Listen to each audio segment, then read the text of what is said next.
निश्चय में जितनी कमी होती भगवत प्राप्ति में उतनी ही देरी होती है। निश्चय में जितनी कमी होती है भगवत प्राप्ति में उतनी देरी होती है। क्रिया से भगवत प्राप्ति नहीं है, निश्चय से भगवत प्राप्ति है। निश्चय गुरु कृपा से होता है, गुरु वचनों से होता है, सत्संग से होता है। जब बुद्धि अपने आराध्य देव में निश्चल हो जाती है तो उसे नित्य योग का अनुभव होने लगता है। संसार से संबंध विच्छेद करने के लिए बुद्धि को निश्चल होना ही चाहिए। अगर निश्चल, तभी हम कई बार कहते हैं माता पिता का भरोसा रखेंगे तो आप हमारे आराध्य देव और गुरुदेव के वचनों पर चल ही नहीं सकते। भोगेश्वर प्रसक्ता नाम तया प्रहृत चेतसाम व्यवसायत्मिका बुद्धि समाधो न विधीयते, नाटक हो जाएगा। अगर ऐसा होता तो रघुनाथ दास गोस्वामी जी जगन्नाथ जी में अखंड भंडारा शुरू कर देते। हलवाई भेजे थे, रुपए भेजे थे, दोनों पिता जो भाई थे बड़े अरबपति खरबपति उस समय थे। मजूमदार पदवी उनको प्राप्त थी, पूरा राजा महाराजाओं जैसा नहीं। जगन्नाथ जी के सिंहपौर पर खड़े होकर भीख मांगकर खाते और वो सब त्याग दिया। ये है परमार्थ का स्वरूप। ऐसा संसार से संबंध विच्छेद करने के लिए तैयारी करनी ही है। ये शरीर और शरीर के संबंधी भोग और शरीर संबंधी रिश्ते नातेदार, यही संसार है।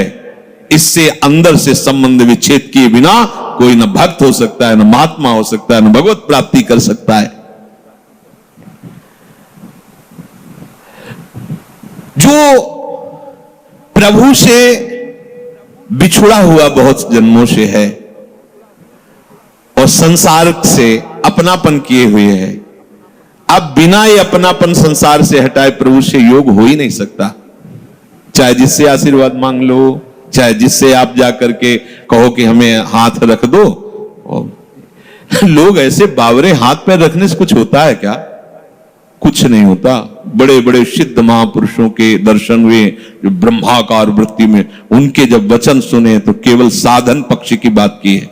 आप अपने भजन पर अधिकार रखो, केवल आप अपने संयम नियम पर अधिकार रखो, अपनापन प्रभु से रखो। बस यही आशीर्वाद है कि तुम्हारा साधन बन जाए, तुम्हारा उपासना में मन लग जाए, ये आशीर्वाद है। अगर इसमें नहीं लगा तो कोई आशीर्वाद फलीभूत नहीं होगा। ये सब भ्रम की बातें छोड़ दो। नौटंकी नाटक अलग चीज है। ये ले सेव संतरा और हाथ सहला दिया और लिफाफा रख दिया, ये नाटक तो बहुत बढ़िया हो सकता है, लेकिन ये आशीर्वाद मत समझना।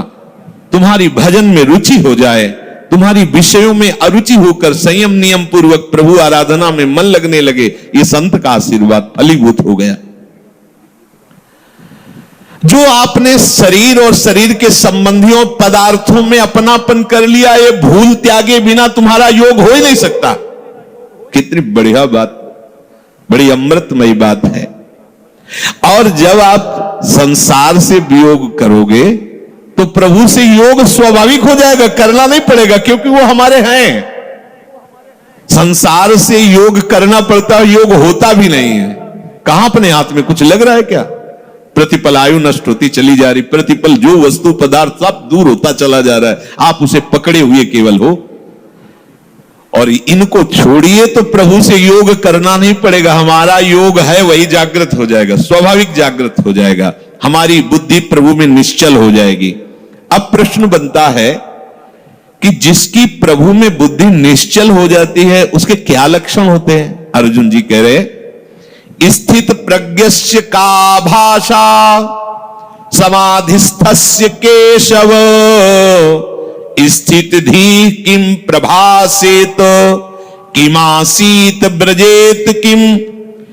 जिसकी बुद्धि प्रभु में स्थिर हो जाती है, अचल हो जाती है, निश्चल हो जाती है, उसके क्या लक्षण होते हैं? अर्जुन ने पूछा।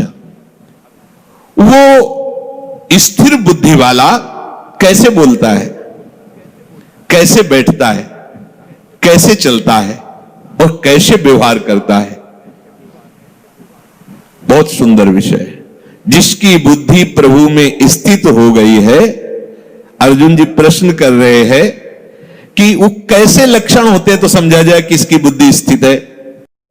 वो कैसे बोलता है, उसकी वाणी से कैसे पहचान किया जाए कि जो बोल रहा है ये स्थिर बुद्धि वाला है या जो बोल रहा है वो चलायमान बुद्धि वाला है। अभी परमात्मा में इसकी निश्चयात्मिका बुद्धि नहीं हुई है।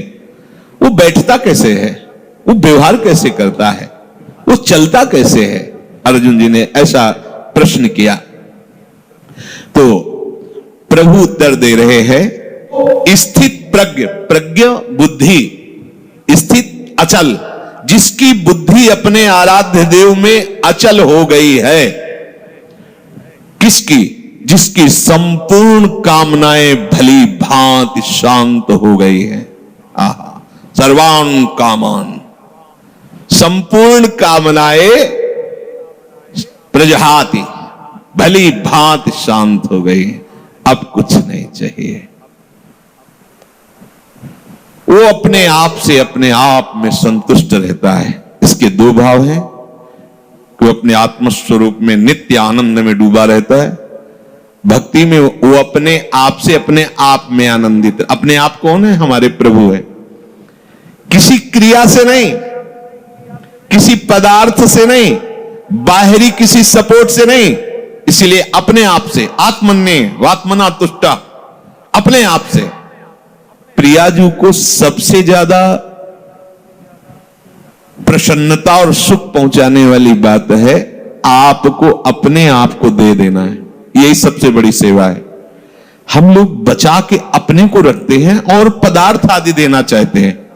हम महीना तुम्हें दे सकते हैं, हम रुपये क्या भोग सामग्री दे, लेकिन हम, हमारे लड़के, हमारा परिवार, हमारे ये, हमारी हम,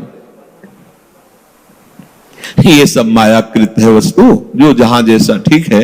आप अपने आप को दे दो, ऐसा नहीं हो पाता। आप अपने आप को बचा के रखते हैं, अपना अस्तित्व बना रखते हैं, रंग नहीं आएगा। मयि मन आधत्सो मयि बुद्धिम निवेश है, मेरे में मन बुद्धि को अर्पित कर दो। फिर जब आता है कि कैसे करें, फिर वो साधन पद्धति प्रारंभ कर दी जाती है। नहीं तो सही पूछो तो इसमें साधन का कोई योग नहीं होता।